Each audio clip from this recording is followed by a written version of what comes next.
Welcome back to laws path. അപ്പോൾ നമുക്ക് ഇന്ന് പഠിക്കാനുള്ള topic hierarchy of codes in India ആണ്. അതിൽ നമ്മൾ ക്രിമിനൽ കോഡ്സ് ഇൻ ഇന്ത്യ ആണ് നമ്മൾ ഇന്ന് പഠിക്കാൻ പോകുന്നത്. അപ്പോൾ Kerala university LLB module based video ആയിരിക്കും നമ്മൾ ഈ ഒരു ചാനലിലൂടെ പ്രൊവൈഡ് ചെയ്യുന്നത്.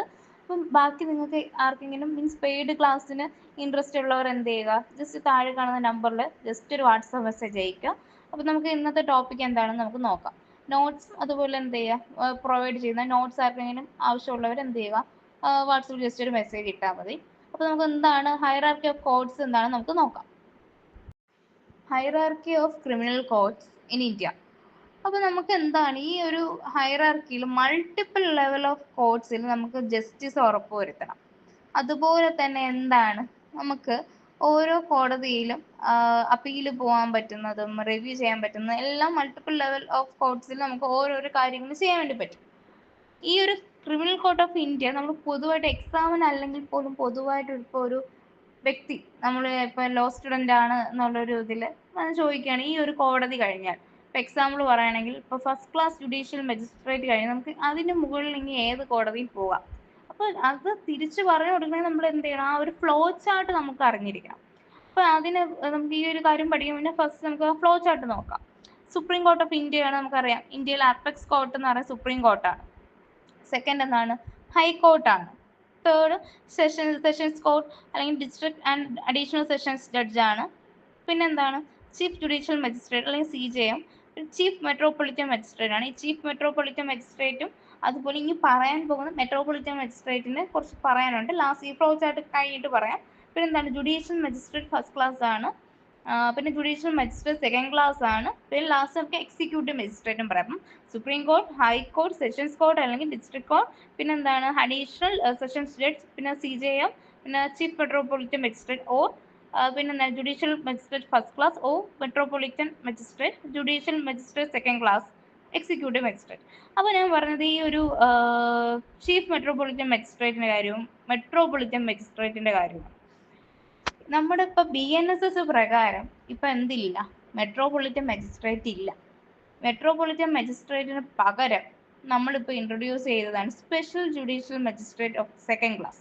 ഇപ്പോൾ ഹൈക്കോടതിൻ്റെ പവർ വെച്ച് ഇപ്പോൾ ഹൈക്കോടതി എന്താക്കി, മീൻസ് ആ ഒരു മെട്രോപൊളിറ്റൻ മജിസ്ട്രേറ്റ് എന്തൊക്കെ പവർ CRPC ഉണ്ടായിരുന്നു ആ ഒരു പവർ ആർക്കാണ് ഇപ്പോൾ, സ്പെഷ്യൽ ജുഡീഷ്യൽ മജിസ്ട്രേറ്റ് ആയിട്ടുള്ള ആ ഒരു സെക്കൻഡ് ക്ലാസ്സിനാണ്. അതുപോലെ തന്നെ നമ്മൾ ചീഫ് ജുഡീഷ്യൽ മജിസ്ട്രേറ്റ് എന്ത് ചെയ്തു, അതിൻ്റെ പവർ നമ്മുടെ CJM-നാണ്. ചീഫ് ജുഡീഷ്യൽ മജിസ്ട്രേറ്റിനാണ് അവർ ഈ ചീഫ് മെട്രോപൊളിറ്റൻ മജിസ്ട്രേറ്റിൻ്റെത്. അപ്പോൾ അങ്ങനെ ആ ഒരു കാര്യം മീൻസ് മെട്രോപൊളിറ്റൻ മജിസ്ട്രേറ്റിൻ്റെ ആ ഒരു പവറേ ഇപ്പോൾ എടുത്ത് കളഞ്ഞായിരുന്നു. അവരുടെ പവറും കൂടെ ആര് നോക്കും, നമ്മുടെ ചീഫ് CJM നോക്കുന്നത് ചീഫ് മെട്രോപൊളിറ്റൻ മജിസ്ട്രേറ്റ്, മറ്റ് മെട്രോപൊളിറ്റൻ മജിസ്ട്രേറ്റിന് നോക്കുന്നത് special judicial magistrate of second class ആണ്. അപ്പോൾ ജസ്റ്റ് അതൊന്ന് നോട്ട് ഡൗൺ ചെയ്തു പോയാൽ നല്ലതായിരിക്കും. കാരണം ഇപ്പം വന്നതാണല്ലോ, നമ്മൾ എന്തായാലും അപ് ടു ഡേറ്റ് ആയിട്ടായിരിക്കണം ഇനി അപ്പിയർ ചെയ്യാൻ പോകുന്ന എക്സാം എഴുതേണ്ടത്. അപ്പോൾ നമ്മളത് ജസ്റ്റ് ഒന്ന് എഴുതണം. പിന്നെ നമ്മുടെ കേരളത്തിൽ വരുമ്പോൾ ഉള്ള കാര്യം എന്ന് വെച്ചാൽ നമ്മുടെ കേരളത്തിൽ എന്തില്ല, സെക്കൻഡ് ക്ലാസ് ഇല്ല. Means judicial magistrate second class ഇല്ല. അതിൻ്റെ പവറും കൂടെ ആരാണ് നോക്കുന്നത്, നമ്മൾ ജുഡീഷ്യൽ മജിസ്ട്രേറ്റ് ഫസ്റ്റ് ക്ലാസ് ആണ്. അപ്പോൾ അതും കൂടെ ജസ്റ്റ് നോക്കാം. അപ്പോൾ ഈ ഒരു ഫ്ലോ ചാർട്ട് നമുക്ക് ക്ലിയർ ആണെങ്കിൽ നമുക്ക് എന്ത് ചെയ്യാം, ഓരോ 1 by 1 ആയിട്ട് ഈച്ച് ഓഫ് കോർട്ടിൻ്റെ നമുക്ക് എന്ത് ചെയ്യാം, ഡെഫിനിഷൻ പഠിക്കാം. അപ്പോൾ ഇത് ജസ്റ്റ് ഒന്ന് നിങ്ങൾ എന്ത് ചെയ്യുക, ഫസ്റ്റ് നമുക്ക് ഈ എക്സാം എഴുതുമ്പോൾ തന്നെ മീൻസ് ആ ഒരു ക്വസ്റ്റ്യൻ ചോദിക്കുമ്പോൾ തന്നെ ഈ ഫ്ലോ ചാർട്ട് നിങ്ങളൊന്ന് മെൻഷൻ ചെയ്യുക. എന്നിട്ട് അത് ഒന്ന് ഡീറ്റെയിൽ ആയിട്ട് എന്ത് ചെയ്യുക, എക്സ്പ്ലെയിൻ ചെയ്യുക. നമുക്ക് സുപ്രീം കോർട്ട് ഓഫ് ഇന്ത്യ തന്നെ നമുക്ക് ഫസ്റ്റ് സ്റ്റാർട്ട് ചെയ്യാം. അപ്പം അപ്പെക്സ് കോർട്ട് ഓഫ് ഇന്ത്യ എന്ന് പറയുന്ന ഏത് കോടതിയാണ്, സുപ്രീം കോടതിയാണ്. Under article 124 of the constitution പ്രകാരം അപ്പെക്സ് കോർട്ട് എന്ന് അറിയപ്പെടുന്നത്. ഇവിടെ നമ്മൾ ഹൈക്കോർട്ടിൽ നിന്നുള്ള അപ്പീലുകളാണ് നമ്മൾ സുപ്രീം കോടതികളിൽ പോകുന്നത്. അതുപോലെ തന്നെ special leave petition under article 136 പ്രകാരം സ്പെഷ്യൽ ലീവ് പെറ്റീഷന് നമ്മൾ പോകാറുണ്ട്. ഹൈക്കോർട്ടിൽ നിന്ന് നമ്മൾ അപ്പീൽ എവിടെ പോകാറുണ്ട്, സുപ്രീം കോർട്ടിൽ പോകാറുണ്ട്. പിന്നെ can transfer cases, supervise lower courts and interpret law. പിന്നെ എന്തെങ്കിലും കേസ് വേണമെങ്കിൽ മീൻസ് വേറെ ഏതെങ്കിലും കോടതിയിൽ നിന്ന് കേസ് വേണമെങ്കിൽ നമുക്ക് സുപ്രീം കോടതിയിലോട്ട് ട്രാൻസ്ഫർ ചെയ്യാം. മീൻസ് ലോവർ കോർട്ടിൽ നിന്ന്. അതുപോലെ ലോ വേണമെങ്കിൽ എന്ത് ചെയ്യാം, അവർക്ക് ഇന്റർപ്രറ്റ് ചെയ്യാം. അങ്ങനത്തെ കാര്യങ്ങളൊക്കെ ഉണ്ട്. അപ്പം has original jurisdiction in constitutional matters and final authority in criminal appeal. ആ ഒറിജിനൽ ജൂറിസ്ഡിക്ഷൻ കോൺസ്റ്റിറ്റ്യൂഷൻ മാറ്റേഴ്സിൽ ഒറിജിനൽ ജൂറിസ്ഡിക്ഷൻ ഉള്ളത് ആർക്കാണ്? സുപ്രീം കോടതിക്ക്. അതുപോലെ തന്നെ ആ ക്രിമിനൽ അപ്പീൽഡ് നമ്മളിപ്പം ഒരു കേസ് നമ്മൾ ലോവർ കോർട്ടിൽ ഏറ്റവും ഒരു ലോവർ കോർട്ടായപ്പം നമ്മൾ ഫസ്റ്റ് ക്ലാസ്സിൽ എന്ത് ചെയ്തു? ഒരു കേസ് നമ്മൾ കൊടുത്തു, അതിന് നീതി കിട്ടിയില്ല, നമ്മൾ പിന്നെ എന്ത് ചെയ്യും? തൊട്ട് മുകളിലുള്ള കോടതിയിൽ പോകും. അവിടെ പോയി ലാസ്റ്റ് നമ്മളിപ്പോൾ ഹൈക്കോർട്ടിൽ പോയിട്ട് നമുക്ക് നീതി കിട്ടിയില്ല എന്നിട്ട് പിന്നെ നമ്മൾ പോകുന്ന കോടതി എവിടെയായിരിക്കും? സുപ്രീം കോടതിയായിരിക്കും. അപ്പൊ സുപ്രീം കോടതിയാണ് എന്ത് ഫൈനൽ ആയിട്ടുള്ള ഒരു അതോറിറ്റി ഉള്ള ഒരു കോടതി. മീൻസ് പിന്നെ നമുക്ക് അപ്പീൽ പോകാൻ പറ്റത്തില്ല. സുപ്രീം കോടതിയുടെ ഡിസിഷൻ ആണ് ഏറ്റവും നമുക്ക് അന്തിമം എന്ന് പറയുന്നത്.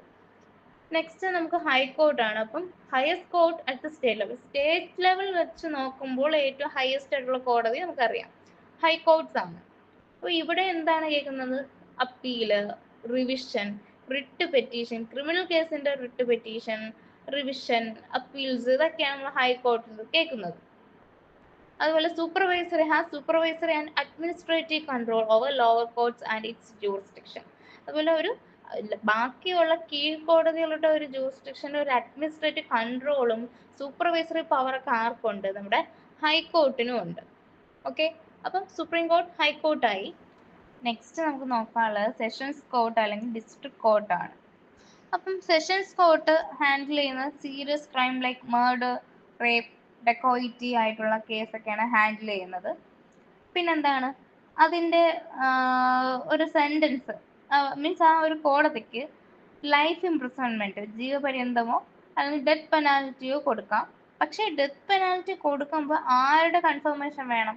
ഹൈക്കോടതിയുടെ ഒരു കൺഫർമേഷൻ ഉണ്ടെങ്കിൽ മാത്രമേ നമുക്ക് ഡെത്ത് പെനാൽറ്റി എന്ത് ചെയ്യാൻ പറ്റൂ? നടപ്പിലാക്കാൻ വേണ്ടിയിട്ട് പറ്റത്തുള്ളൂ. അപ്പം അതുപോലെ തന്നെ എന്ത് ചെയ്യാം? ഈ മജിസ്ട്രേറ്റ് കോടതിയിൽ നിന്നുള്ള അപ്പീലും നമുക്ക് എവിടെ എന്റർടൈൻ ചെയ്യാൻ വേണ്ടി പറ്റും? ഈ ഡിസ്ട്രിക്ട് കോർട്ട് അല്ലെങ്കിൽ സെഷൻസ് കോർട്ടിൽ നമുക്ക് പറ്റും. ഓക്കെ, ഇനി next one chief judicial magistrate ആണ്, അല്ലെങ്കിൽ CJM അല്ലെങ്കിൽ ചീഫ് മെട്രോപൊളിറ്റൻ മജിസ്ട്രേറ്റ് ആണ്. അപ്പോൾ ഇവിടെ ഡീൽ ചെയ്യുന്ന ഒഫൻസ് എന്ന് പറയുമ്പോൾ punishable up to 7 years of imprisonment ആണ്. 7 years. ഓക്കെ, അതുപോലെ തന്നെ സബോർഡിനേറ്റ് ആയിട്ടുള്ള മജിസ്ട്രേറ്റിനെ സൂപ്പർവൈസ് ചെയ്യുന്ന ആരാണ്? CJMലുള്ള മജിസ്ട്രേറ്റ് ആണ്. അപ്പോൾ അപ് ടു 7 years വരെയുള്ള കുറ്റകൃത്യങ്ങളുടെ ക്രിമിനൽ ഒഫൻസ് എല്ലാം നോക്കുന്നത് CJM ആണ്, അല്ലെങ്കിൽ ചീഫ് മെട്രോപൊളിറ്റൻ മജിസ്ട്രേറ്റ് ആണ്. ഇപ്പം BNSS വന്നപ്പോൾ അത് ആർക്കായി ആ പവർ? ചീഫ് ജുഡീഷ്യൽ മജിസ്ട്രേറ്റിനായി. ഇനി next judicial magistrate first class അല്ലെങ്കിൽ മെട്രോപൊളിറ്റൻ മജിസ്ട്രേറ്റ് ആണ്. ഇപ്പോൾ മെട്രോപൊളിറ്റൻ മജിസ്ട്രേറ്റ് നമ്മൾ നേരത്തെ പറഞ്ഞതാണ് ആർക്കില്ല? സ്പെഷ്യൽ മജിസ്ട്രേറ്റ് ജുഡീഷ്യൽ സെക്കൻഡ് ക്ലാസ്സിനാണ് ആ ഒരു പവറും ഉള്ളത്. അപ്പൊ ഇവിടെ ഹാൻഡിൽ ചെയ്യുന്ന കേസ് എന്ന് പറയുമ്പോൾ ലെസ് ആയിട്ടുള്ള സിവിയർ ക്രിമിനൽ കേസസ് ആയിരിക്കും. എന്നുവെച്ചാൽ അപ് ടു 3 year വരെ ഇംപ്രിസൺമെന്റ് കിട്ടുന്ന കുറ്റകരമായിരിക്കും ഇവിടെ ഹാൻഡിൽ ചെയ്യുന്ന കേസ് നമ്മുടെ ഫസ്റ്റ് ക്ലാസ് ജുഡീഷ്യൽ മജിസ്ട്രേറ്റിൽ. അല്ലെങ്കിൽ ഒരു അപ് ടു 10,000 രൂപ ഫൈൻ വരുന്ന കേസൊക്കെ. പിന്നെ അതുപോലെ ട്രയലും കണ്ടക്ട് ചെയ്യും, പ്രിലിമിനറി എൻക്വയറീസ് ഒക്കെ എന്ന് വെച്ചാൽ ആ ഒരു ആരംഭത്തിലുള്ള എൻക്വയറീസ്, ഈ ട്രയലൊക്കെ നടക്കുന്നത് കണ്ടക്ട് ചെയ്യുന്ന ആരായിരിക്കും? നമ്മൾ ഫസ്റ്റ് ക്ലാസ് ജുഡീഷ്യൽ മജിസ്ട്രേറ്റ് ആയിരിക്കും. ഇപ്പോൾ ഒരു കുറ്റകൃത്യം നടന്നു, അപ്പോൾ ആ കുറ്റകൃത്യം നടന്നതിൻ്റെ ജൂറിസ്ഡിക്ഷനിലുള്ള കോടതി ഫസ്റ്റ് ക്ലാസ് ആയിരിക്കും എന്ത് ചെയ്യുന്നത്? എന്താ ഇൻവെസ്റ്റിഗേഷൻ, എൻക്വയറി എല്ലാം ട്രയലും എല്ലാം നടത്തുന്നത്. എന്നിട്ട് എന്ത് ചെയ്യും? അത് ഇപ്പോൾ ഒരു സീരിയസ് ആയിട്ടുള്ള ഒരു ഒഫൻസ് ആണ്, അപ് ടു 7 years വരെ പോകുമ്പോൾ അത് ഡിസ്ട്രിക്ട് കോർട്ടിലോട്ട് എന്ത് ചെയ്യും? കേസ് ട്രാൻസ്ഫർ ചെയ്യും. അപ്പോൾ അവിടെ ആ ഒരു അക്യൂസ്ഡിന് എന്തെങ്കിലും അഗ്രീവ്ഡ് ആയി, മീൻസ് എന്തെങ്കിലും ആ അഗ്രീവ്ഡ് ആയാൽ അയാൾ പിന്നെ എവിടെ പോവും? അപ്പീൽ പോയി നമുക്ക് ഹൈക്കോർട്ടിൽ പോവാം. ഹൈക്കോർട്ടിൽ അയാൾക്ക് നീതി കിട്ടിയില്ല എന്നാൽ എവിടെ പോവാം? സുപ്രീം കോടതിയിൽ പോവാം. ഓക്കെ, ജസ്റ്റ് ആ ഒരു കാര്യം ഓർത്ത് വെച്ചാൽ മതി. പിന്നെ ജുഡീഷ്യൽ മജിസ്ട്രേറ്റ് സെക്കൻഡ് ക്ലാസ് ആണ്. ഇവിടെ പെറ്റി കേസാണ്, ലൈക്ക് എന്താണ് ഈ ലെസ്സർ പണിഷ്മെന്റ് അപ്പൊ 1 year വരെ ഉള്ള ഇതും പിന്നെ ഒരു ഫൈനൊക്കെ ഒരു 5,000 അകത്തുള്ളൂ. അപ്പൊ ഇത് ഇപ്പൊ നമ്മുടെ കേരളത്തിലില്ല, not present in all state, നമ്മൾ കേരളത്തിലില്ല.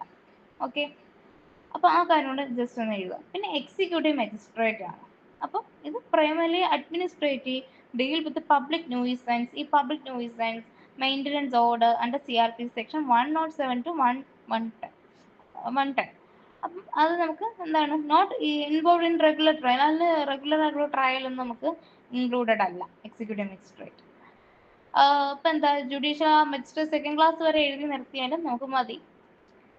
ഇതാണ് നമ്മുടെ ആ ഒരു ഫ്ലോ ചാർട്ടും അതിൻ്റെ ഹൈറാർക്കി എന്ന് നമ്മൾ പറയുന്നത്. അപ്പോൾ ആ കറക്റ്റ് നമ്മൾ ഓർത്ത് വയ്ക്കുക. സുപ്രീം കോർട്ട്, ഹൈ കോർട്ട്, അതുപോലെ എന്താണ് സെഷൻസ് കോർട്ട് അല്ലെങ്കിൽ ഡിസ്ട്രിക്ട് കോർട്ട്, പിന്നെ ചീഫ് ജുഡീഷ്യൽ മജിസ്ട്രേറ്റ്, പിന്നെ ജുഡീഷ്യൽ മജിസ്ട്രേറ്റ് ഫസ്റ്റ് ക്ലാസ്, പിന്നെ എന്താണ് സെക്കൻഡ് ക്ലാസ്. ഒരു ഓർഡർ ജസ്റ്റ് ഒന്ന് നോക്കി വയ്ക്കാം. നെക്സ്റ്റ് നമുക്ക് എന്താണ് ഓരോ കോടതിയും നമ്മൾ പഠിച്ചതാണ്, കോടതിയും ട്രൈബ്യൂണൽസും ഹാൻഡിൽ ചെയ്യുന്ന ഡിസ്പ്യൂട്ട് ഏതൊക്കെ ടൈപ്പാണ് ജസ്റ്റ് നമുക്കൊരു ടേബിളിൽ നമുക്ക് നോക്കാം. അപ്പോൾ കുറച്ചും കൂടെ നമുക്ക് എന്ത് ചെയ്യാം, ഈസി ആയിട്ട് നമുക്ക് മനസ്സിലാവും. ഇപ്പോൾ സുപ്രീം കോർട്ടിൽ എന്താണ് ടൈപ്സ് ഓഫ് ക്രിമിനൽ ഡിസ്പ്യൂട്ട് എങ്ങനെയൊക്കെയാണ് ഹാൻഡിൽ ചെയ്യുന്നത്? നമ്മൾ മേജർ ക്രിമിനൽ കേസ്, അപ്പീൽസ്, അതിൻ്റെ അപ്പീൽസ്, പിന്നെ കോൺസ്റ്റിറ്റ്യൂഷണൽ മാറ്റേഴ്സ്, അതെല്ലാമാണ് നമ്മൾ സുപ്രീം കോടതി നോക്കുന്നത്. ഹൈക്കോർട്ട് വരുമ്പോൾ എന്താണ് അപ്പീൽസ്, റിവിഷൻ, പിന്നെ ബെയിൽ, ജാമ്യം എടുക്കാനുള്ളതൊക്കെ എവിടെയാണ് പോകുന്നത്? നമ്മൾ ഹൈക്കോടതിയിൽ പോയിട്ട് അനുവദിച്ചിട്ടാണ് ലോവർ കോർട്ടിൽ നിന്ന് എടുക്കുന്നത്. പിന്നെ ഹേബിയസ് കോർപ്പസ് ഒക്കെ എവിടെയാണ്? നമ്മൾ ഹൈക്കോടതിയിലാണ്. പിന്നെന്താണ് സെഷൻസ് കോർട്ടാണ്. അതിൽ മർഡർ, റേപ്പ്, സീരിയസ് ക്രിമിനൽ കേസൊക്കെയാണ് ഈ ഒരു കോടതിയിൽ എന്ത് ചെയ്യുന്നത്, ഹാൻഡിൽ ചെയ്യുന്നത്. പിന്നെ CJM അല്ലെങ്കിൽ എന്താണ് CMM കോർട്ടിൽ ഈ തെഫ്റ്റ്, ചീറ്റിംഗ്, അതുപോലെ അസോൾട്ട്, പിന്നെ ഈ IPC ഒഫൻസ് ഒക്കെ, പീനൽ ഒഫൻസ് എല്ലാം വരുന്നത് CJM-ലും CMM-ലും, മീൻസ് മെട്രോപൊളിറ്റൻ ചീഫ് മെട്രോപൊളിറ്റൻ മജിസ്ട്രേറ്റിലുമാണ്. നെക്സ്റ്റ് ഉണ്ട് മജിസ്ട്രേറ്റ് ഫസ്റ്റ് ക്ലാസ്സിൽ എന്താണ് മൈനർ ആയിട്ടുള്ള ക്രിമിനൽ ഒഫൻസ് നമ്മൾ പഠിച്ചതാണ്. അപ് ടു എന്താണ് ഒരു 3 years അകത്ത് വരുന്ന കേസുകളെല്ലാം. പിന്നെന്താണ് മജിസ്ട്രേറ്റ് സെക്കൻഡ് ക്ലാസ്സിൽ ചെറിയ ചെറിയ പെറ്റി ഒഫൻസ് ഒക്കെയാണ്. പിന്നെ എക്സിക്യൂട്ടീവ് മജിസ്ട്രേറ്റിൽ പ്രിവെന്റീവ് ആക്ഷനും പബ്ലിക് ഓർഡർ റിലേറ്റ് ചെയ്ത കേസൊക്കെയാണ്, ഡിസ്പ്യൂട്ടുകളാണ് എന്ത് ചെയ്യുന്നത്, ഹാൻഡിൽ ചെയ്യുന്നത്. നെക്സ്റ്റ് നമുക്ക് ട്രൈബ്യൂണൽസ്, അതിൻ്റെ ഫങ്ഷൻസ് എന്താണെന്ന് നോക്കാം. മീൻസ് ഏതൊക്കെ ട്രൈബ്യൂണൽസ് എന്തൊക്കെ ടൈപ്പ് ഓഫ് ഡിസ്പ്യൂട്ടാണ് ഹാൻഡിൽ ചെയ്യുന്നത് നമുക്ക് നോക്കാം. NCLT, national company law tribunal എന്തൊക്കെയായിരിക്കും? കോർപ്പറേറ്റ് ഫ്രോഡ്, മിസ്മാനേജ്മെന്റ് ഒക്കെ, ആ ടൈപ്പ് ഓഫ് ഡിസ്പ്യൂട്ട് ആയിരിക്കും ഹാൻഡിൽ ചെയ്യുന്നത്. പിന്നെ നമുക്ക് എല്ലാവർക്കും അറിയാം കൺസ്യൂമർ ഡിസ്പ്യൂട്ട് റെഡ്രസൽ കമ്മീഷൻ, അത് ഈ ഫ്രോഡ്, ട്രേഡ് പ്രാക്ടീസിന്റെ ഫ്രോഡ്, അൺഫെയർ ആയിട്ടുള്ള സർവീസ്, അങ്ങനത്തെ കാര്യങ്ങളൊക്കെ വരുമ്പോൾ നമുക്ക് എന്ത് ചെയ്യാം, മുമ്പ് 4 ആയിരുന്നു, ഇപ്പോൾ കമ്മീഷൻ ആക്കി കൺസ്യൂമർ ഡിസ്പ്യൂട്ട് റെഡ്രസൽ കമ്മീഷനിൽ നമുക്ക് പോവാം. ഇൻകം ടാക്സ് അപ്പലേറ്റ് ട്രൈബ്യൂണൽ എന്താണ് ടാക്സ് ഇവേഷൻ, ഈ നികുതി വെട്ടിപ്പ്, അങ്ങനത്തെ വെട്ടിപ്പൊക്കെ വരുമ്പോൾ നമുക്ക് ഇൻകം ടാക്സ് അപ്പലേറ്റ് ട്രൈബ്യൂണലിൽ പോകാം. പിന്നെ കാറ്റ് എല്ലാവർക്കും പറയാം സെൻട്രൽ അഡ്മിനിസ്ട്രേറ്റീവ് ട്രൈബ്യൂണൽ ആണ്. എന്ന് വെച്ചാൽ ഗവൺമെന്റ് ഒഫീഷ്യൽസ് എന്തെങ്കിലും മിസ്കണ്ടക്ട് ചെയ്താൽ നമുക്ക് എവിടെയാണ് പോവേണ്ടത്? ട്രൈബ്യൂണൽസ്, മീൻസ് കാറ്റിലാണ്, സെൻട്രൽ അഡ്മിനിസ്ട്രേറ്റീവ് ട്രൈബ്യൂണലാണ്. പിന്നെ എൻവയോൺമെന്റൽ ട്രൈബ്യൂണൽ എന്ന് പറയുമ്പോൾ എന്താണ് എൻവയോൺമെന്റൽ വയലേഷൻ, നമ്മളത് ഒരു ക്രിമിനൽ ലയബിലിറ്റി വരുന്നു, അപ്പോൾ ആ ഒരു കേസ് എൻവയോൺമെന്റൽ പരമായിട്ടുള്ളതൊക്കെ എൻവയോൺമെന്റൽ ട്രൈബ്യൂണലിൽ പോകുന്നു. പിന്നെ സൈബർ അപ്പലേറ്റ് ട്രൈബ്യൂണലാണ്, സൈബർ ക്രൈം അത് റിലേറ്റ് ചെയ്ത ഒഫൻസ് എല്ലാം പോകുന്നു. NDPS സ്പെഷ്യൽ കോർട്ട് ഉണ്ട്, ഡ്രഗ് റിലേറ്റ് ചെയ്ത ക്രിമിനൽ ഒഫൻസ് ആണ്. പിന്നെ ആന്റി ടെററിസം സ്പെഷ്യൽ കോർട്ടായ UAPA, അതുപോലെ തന്നെ ഈ നാഷണൽ സെക്യൂരിറ്റി മാറ്റേഴ്സ്, നമ്മുടെ രാജ്യത്തെ സെക്യൂരിറ്റി മാറ്റേഴ്സ് ആയിട്ടുള്ള കേസൊക്കെ പോകുന്നത് ആന്റി ടെററിസം സ്പെഷ്യൽ കോർട്ടിലാണ്. പിന്നെ ഫാമിലി കോർട്ടിൽ നമുക്കറിയാം ഡൊമസ്റ്റിക് വയലൻസ്, പിന്നെ മെയിൻ്റനൻസ്, അങ്ങനത്തെ കേസൊക്കെ എവിടെയാണ്? ഫാമിലി കോർട്ടിലാണ് പോകുന്നത്. അപ്പം നമുക്ക് ഈ ഒരു ടോപ്പിക് കൺക്ലൂഡ് ചെയ്യുമ്പോൾ എന്ത് മനസ്സിലായി? നമ്മുടെ ഇന്ത്യൻ ജുഡീഷ്യൽ സിസ്റ്റം എന്ന് വെച്ചാൽ ഓരോ മൾട്ടി ലെയർഡ് കോർട്ടാണ്, മീൻസ് ഓരോ മൾട്ടിപ്പിൾ സ്റ്റേജിലും നമുക്ക് കോടതിയിൽ നമുക്ക് നീതി കിട്ടുന്നു, മീൻസ് ജസ്റ്റിസ് ഉറപ്പുവരുത്തുന്നുണ്ട്. അപ്പോൾ ഈ ക്രിമിനൽ കേസ് നമ്മൾ എന്ത് ചെയ്യുന്നു, മജിസ്ട്രേറ്റ് കോർട്ടിൽ നിന്ന് നമ്മൾ സെഷൻസ് കോർട്ടിലോട്ട് പോകുന്നു. പിന്നെ എന്ത് ചെയ്യുന്നു, അത് ഹൈക്കോർട്ട്, സുപ്രീം കോർട്ട്, മീൻസ് ആ ഒരു ഫ്ലോ ചാർട്ട്, നമുക്ക് ഹൈറാർക്കി ഉണ്ട്, ആ ഹൈറാർക്കി അനുസരിച്ച് പോകുന്നു. അത് ഓരോ ഡിപ്പെൻഡ് ചെയ്ത് ആ ഒരു കേസിന്റെ ഒഫൻസിന്റെ സീരിയസ്നെസ് അനുസരിച്ചായിരിക്കും എന്ത് ചെയ്യുന്നത്, കേസ് മൂവ് ചെയ്യുന്നത്. പിന്നെ ഈ ട്രൈബ്യൂണൽസ് എന്ന് പറയുമ്പോൾ എന്താണ്, അതൊരു സപ്ലിമെന്റ് ആണ് ഈ ഒരു സിസ്റ്റത്തിന്റെ. കാരണം അവിടെ ഈ അല്ലാതെ സ്പെഷ്യലൈസ്ഡ് ഡിസ്പ്യൂട്ട്, ഇപ്പോൾ നമ്മൾ ലാസ്റ്റ് പഠിച്ചതാണ്. അപ്പം ഈ പിന്നെ എന്താണ് എൻവയോൺമെന്റൽ ഒഫൻസ്, പിന്നെ NDPS, ഫാമിലി, അതൊക്കെ എല്ലാം സെപ്പറേറ്റ് ആണ്. പിന്നെ എന്താണ് ഇപ്പം ഗവൺമെന്റ് ഒഫീഷ്യൽസിന്റെ അവരുടെ എന്തെങ്കിലും മിസ്കണ്ടക്ട്, അതൊക്കെ നമ്മൾ കാറ്റിൽ നമുക്ക് ഫയൽ ചെയ്യാൻ, കേസ് കൊടുക്കാം. അപ്പം അതെല്ലാം സെപ്പറേറ്റ് ഇതാണ്. അപ്പം എല്ലാം നമുക്ക് എന്തിനാണ് മെയിനായിട്ട് നമ്മുടെ റൈറ്റ്സ്, അവകാശം പ്രൊട്ടക്ട് ചെയ്യാനും ലോ ആൻഡ് ഓർഡർ എന്ത് ചെയ്യുക, മെയിൻറ്റെയിൻ ചെയ്യാനും വേണ്ടിയിട്ട്. പിന്നെ നമ്മൾ നീതി, മോറോവർ നമുക്ക് എന്താ ജസ്റ്റിസ് ഉറപ്പുവരുത്താനും വേണ്ടിയിട്ടാണ്. അപ്പോൾ ഇതാണ് നമ്മുടെ ഒരു hierarchy of the criminal codes. അപ്പോൾ ഓക്കെ ഫ്രണ്ട്സ്, അപ്പോൾ നിങ്ങൾക്ക് എന്തെങ്കിലും ഡൗട്ട് ഉണ്ടെങ്കിൽ നിങ്ങൾ ജസ്റ്റ് ഒന്ന് കമൻറ്റ് ഡൗൺ ചെയ്യുക, അല്ലെങ്കിൽ എന്ത് ചെയ്യുക, ഈ താഴെ കാണുന്ന വാട്സപ്പിൽ നിങ്ങൾ ജസ്റ്റ് ഒന്ന് മെസ്സേജ് അയച്ചാൽ മതി. എന്തെങ്കിലും നോട്ട്സ് വേണമെങ്കിൽ നിങ്ങൾ എന്ത് ചെയ്യുക, ജസ്റ്റ് ഒരു മെസ്സേജ് അയക്കുക. പിന്നെ പെയ്ഡ് ക്ലാസ്സും അവൈലബിൾ ആണ്.